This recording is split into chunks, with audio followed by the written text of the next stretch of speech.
Today we'll be discussing 10 tips for using theater of the mind in Dungeons & Dragons. In case you're not familiar with that term, theater of the mind is what we call it when you and the players are not using physical representations of the PCs and enemies on a combat map, such as having miniatures on a grid, and are instead keeping track of the combat in your minds. So that said, let's do this! I get excited.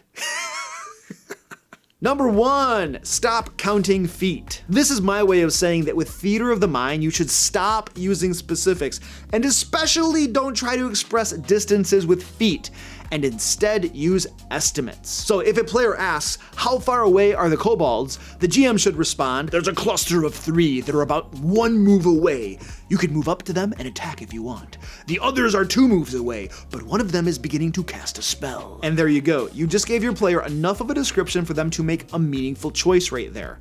Move and attack the closest ones, or double move to engage the spellcaster. Furthermore, I would encourage your players to stop asking, how far away are the kobolds, and start asking, can I move up to the kobolds and attack this round? One key with theater of the mind is to stop worrying about distances and start thinking about what options do I have. And if you do measure something, measure with moves, not feet. 3 kobolds are 1 move away, and the others are 2 moves away. Now, does this discriminate against the wood elf with 35 feet of movement because they are now on par with dwarves who are only 25 feet of movement? Does it screw them over? Look, if you're worried about details like that, you shouldn't be using theater of the mind. You should be using a grid and minis. Theater of the mind was not made for specifics, grid and minis were. If you try to bring in specifics like that with theater of the mind, your combats are going to take way longer than if you just busted out some graph paper and M&Ms and ran grid and minis with them. Which brings up an interesting point. I've often had people say that running combats with theater of the mind takes longer than running combat with grid and minis. And that's super interesting for me because my experience has been the opposite, has been that running combats with theater of the mind takes way less time than combats with grid and minis. And I think that the pitfall that these folks are running into is that they are trying to use specifics such as measuring feet and trying to get positions figured out exactly. Look, if you do that with theater of the mind, heck yeah, combats are gonna take forever. You'll spend half your time trying to remember all those specific details. And if you wanna do that, you really need a grid and minis to lessen the cognitive load. Number 2, focus on eloquent narrative descriptions. One of the reasons to use theater of the mind in the first place, besides not having cool minis and terrain, is to focus less on tactical combats and instead focus more on creating an amazing and cool combat using your imagination. And to do this, you really need to up your game when it comes to describing what's going on. Not only so that your players can make well-informed decisions during the combat, but also to enhance that fantastic scene of combat that's transpiring in your minds. Now, if you'd like more tips on how to do that, I made an entire video for you titled 10 D&D combat narration tips, which you can check out on my channel. Now, if eloquent descriptions aren't really your thing, or if you're just looking to take your theater of the mind game to the next level, I strongly suggest you check out Describe.com. Describe has thousands of finely crafted narrative descriptions, places, monsters, spells, items, and more that you can read or paraphrase to your players. You simply type in what you're looking for and are instantly returned a list of professionally written boxed text for you to choose from. Also, Describe recently published hundreds of scenes for the Plane of Fairy if you're running into the Fae or that other Fae book that just recently got released, or you just simply feature the Feywild in your homebrew campaign. And you can also link your D&D Beyond character sheet to your Describe character sheet using the character request feature. You also get tons of bang for your buck with Describe.com. The fine folk there are constantly adding more scenes and more features. To improve your narrative descriptions and take your theater of the mind game to the next level, sign up for Describe at the link below and use the discount code TheDMLair to get 10% off your first payment. Number 3, use zones. This here is a trick my friend Joe taught me. When you're running a combat with theater of the mind, separate the battle into different zones. For instance, in our mock battle, we'll say there's the hallway, the doorway into the room, and the inside of the room. Each zone is 1 move away from each other zone, and the kobolds are inside the room. So if a player is in the hallway, they need 2 moves to engage the kobolds, or they can sit there and use ranged attacks. If a player is in the doorway, they need 1 move to engage the kobolds, so they can move and attack in the same round. If a player is inside the room, they are considered to be in melee with all the kobolds in that same zone. And you see what I did there? Instead of saying if a player is in the room, room, they are melee with 3 of the 5 kobolds, which would be specifics, which we're trying to avoid. I moved away from specifics. So if you are in the room, the same zone, you are in melee with all the kobolds that are in the same zone. This is way easier to manage and remember. Basically, all creatures, monsters, and characters who are in the same zone are considered to be in melee reach of each other. That of course means that if 2 kobolds move from inside the room to the doorway to engage an archer, they would be provoking from the fighter and barbarian who are standing in the room. We might also say in our example that anyone more than 1 zone away from each other has half cover from the others. So if our wizard is camped out in the hallway, she has cover from the kobolds in the room and vice versa. It might not always make sense to do it that way, but in our specific combat example, it does. Number 4, use fewer enemies, not more. And somebody out there who actually knows proper grammar is gonna be like, yay, he used the non-count version. Not less, he didn't say less enemies, he said fewer enemies. So somebody's like nerding out on me. Some grammar guru out there is gonna nerd out on me because I actually spoke properly. Anyway, the moment you go from 5 kobolds to 20 kobolds is the moment you're really going to wish you had a grid in minis. Okay, so 8 kobolds are in the room, 7 kobolds are in the doorway, and wait, how many are left? 5 kobolds just came up from behind and are in the hallway. Well done, Mr. Game Master. You just painted yourself into a corner of pain and suffering. Now you gotta track the positions, hit points, and actions of 20 kobolds. Running large combats is challenging enough and suffers from all levels of bog when using grid and minis. Now try doing it with Theater of the Mind. Welcome to the 8th level of the 9 hells. Give yourself a DMPC and you graduate to the 9th level. Oh wait. You want more pain and suffering? Well, we can do that. Not only are there 20 kobolds, but some of them are kobold dragon shields, and some are kobold sorcerers, and some are kobold inventors. Oh, and then you got the regular kobolds too. Good luck running that combat with Theater of the Mind. So what am I trying to say here? Use fewer enemies, perhaps a maximum of 4 or so, and limit the different types of stat blocks you use, perhaps 2 at the most. Doing this will make keeping track of the combat easier for both you and your players, and make it run much more smoothly at your game table. By the way, if you're finding the advice in this video helpful, or just want to have mercy on my poor, pathetic soul, give this video a thumbs up and leave a comment for the algorithm down below. Let YouTube know that peanut butter ice cream is delicious.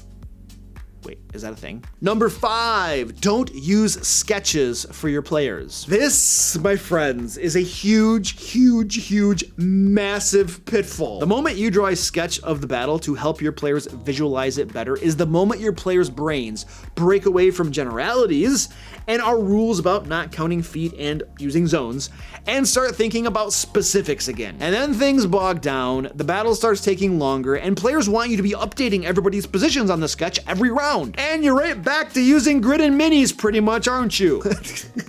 When I had first started running Theater of the Mind, I remember making a sketch once, and almost immediately a player wanted to move 5 feet to get a little distance from the monsters. I explained that he was in the same zone as the monsters, so either he can move out of the zone or stay in the zone. But no, he wanted to move 5 feet. The sketch turned out to be more harmful than it was helpful. Number 6, do use sketches behind the screen if you need to. When I'm running Theater of the Mind, I try as much as possible to just keep track of everything in my mind. And in point 9 in this video, I discuss a method that I use that helps me do this. However, if you absolutely have to, as the game master, feel free to make your own sketch behind your screen that you do not share with your players. And the sketch should be the zones of the combat. 3 boxes to represent the hallway, the doorway, and the inside of the room.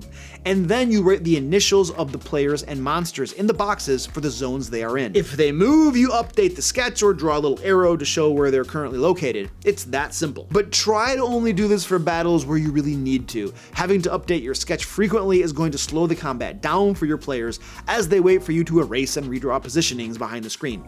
So it's best avoided if you can. Number 7, estimate area of effects quickly. When a player or enemy wants to use an area of effect, AoE, spell or ability that affects more than one creature, estimate who's affected. And do it quickly. You want to cast Fireball in the room? Okay, sure. It will hit everyone in that zone, all the kobolds, but also the fire and barbarian. Well, you want to avoid the fire and barbarian? Okay, but it will also leave out 2 of the 5 kobolds. Spells like Fireball with a large area of effect should affect an entire zone. Spells like Burning Hands with smaller areas of effect should only affect part of a zone. So if the wizard instead runs into the room to cast Burning Hands, I would rule that they could hit 2 of the 5 kobolds. If they want to get more into their cone, it would come at the cost of hitting either the fighter or the barbarian, their allies, as well. When your player wants to negotiate their area of effect spells like this, it's the perfect time for the classic yes but response. Furthermore, I encourage you not only to be fair, but be generous. More on that later. Now, page 249 of the Dungeon Master Guide has rules on adjudicating areas of effect that involve determining the area, cone, cube, sphere, etc., the size of the area, and then doing some division to determine the number of targets that would be affected. And you could do that, I guess. But the moment you start doing calculations and division during the game is the moment your exciting combat grinds to a halt and players start wondering what's going on in the Facebook world. So I would suggest toying around with those numbers outside the game as part of your prep work, so that inside the game you have a rough idea of how many targets any given area of effect should roughly affect. Roughly. My vocabulary is lacking, sue me. Number 8, get buy-in and trust from your players. This is probably a good time to talk about buy-in and trust from your players, which is what this point was. I'm clever. You see, we've been talking about doing away with specifics and using generalities such as zones and estimating areas of effect. And that's just not going to work if your players want to debate every ruling with you or move around inside zones. So the first thing I would do is explain to them how you're going to be running your Theater of the Mind game. Make sure they understand the rules, especially concerning zones and how you'll adjudicate things like area of effects. Explain that you won't be using specifics, especially things like specific distances, and that you'll need to make quick rulings on the fly to keep things moving and not bog things down during combat. You need your players to understand this, and your goal is to get their buy-in and agreement that the group will be running the game this way. The second part is earning their trust, and that's going to be more difficult and could take time. Basically, you earn your players' trust by being both fair in how you apply the rules, but also generous. So yes, you do want to enforce the zones and refuse to be drawn into debates about specific distances, but you also want to be generous and err on the side of the players. You see, players are giving up a lot of control when they can't see exact positions on the battle map and are instead relying on you to describe positions and adjudicate area of effects and other things. With the gridded minis, you can see positionings and the area of effect of a fireball can be exactly determined. Little trust is needed there. Everything is black and white. But with Theater of the Mind, players give up that control and instead are placing their faith in you, fellow game master, to be fair in how you apply the rules. So my suggestion is to not only be fair, but also be generous too. That will help your players know and understand that you're not trying to screw them over and that their trust in you is well placed. This will in turn result in fewer debates and smoother combats. Number 9, reset the scene often. I've described the technique of describing to a player what's going on around their character at the start of their turn. Jim Bob, you're standing in the doorway to the room. 2 of your companions are in the room engaging the 5 kobolds, but one of those kobolds is waving its hands in the air and chanting. What do you do? Setting the scene before a player's turn helps remind them of the layout of the combat and helps them see what their options are. Doing this will help speed your combats up by a lot. Now, it seems counterintuitive, sure. You're spending more time describing the scene before each player's turn, but you're avoiding spending much more time answering various questions. Where is everyone? How far away are the kobolds? What are the kobolds doing? Etc, etc. This also obviously gives you an opportunity to use some of the nice narrative descriptions too, to make the combat seem even more cool and tense. The other big thing doing this helps you achieve is that it helps you, the game master, keep track of everything that's going on. When you're constantly repeating it, it's hard not to have it all top of your mind. So doing this will help you avoid wasting even more time by having to draw sketches behind your GM screen. It's like a case of spending $5 to save $100 later. It really is worth it. Number 10, don't overthink it. This is the one rule to rule them all. With theater of the mind, don't overthink things. Questions involving distances and areas and locations should be answered quickly based on your gut and what seems about right. Once you start thinking too hard about something, you're moving away from estimations and going into specifics, and we want to avoid that with theater of the mind. Click on the screen now to binge another fine DM Lair video, or to become a DM Lair patron, play D&D with me, and get an issue of Lair magazine every month. And until next time, let's eat peanut butter ice cream! I just helped all my viewers put on 20 pounds. Whee!